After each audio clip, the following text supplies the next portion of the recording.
విజయవాడలో హోటల్స్, రెస్టారెంట్ల యజమానులకు సర్కార్ శుభవార్త అందించింది. అర్ధరాత్రి వేళలో నగరానికి చేరుకునే ప్రయాణికులకు మంచి సౌకర్యం అందించేందుకు ప్రభుత్వం కీలక నిర్ణయం తీసుకుంది.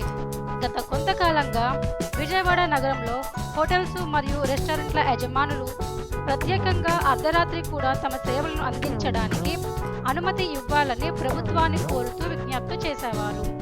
ఇప్పుడు ప్రభుత్వంతో సంబంధించి ఈ విజ్ఞప్తి అందించబడింది. విజయవాడ నగరంలో హోటల్స్ మరియు రెస్టారెంట్లను అర్ధరాత్రి 12 గంటల వరకు నడపడానికి అనుమతి ఇచ్చింది. ఈ నిర్ణయం విజయవాడ నగరం మాత్రమే కాకుండా ఎన్టీఆర్ జిల్లాలోని ఇతర ప్రాంతంలో కూడా వర్తించనుంది.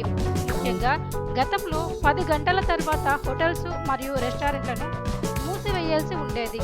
కానీ ఇప్పుడు మరో 2 గంటలు పెంచడంతో ఈ రంగంలో హోటల్స్ మరియు రెస్టారెంట్ల యజమానులు సౌకర్యం ఏర్పాట్లలో మార్పులు చేసుకుంటున్నారు.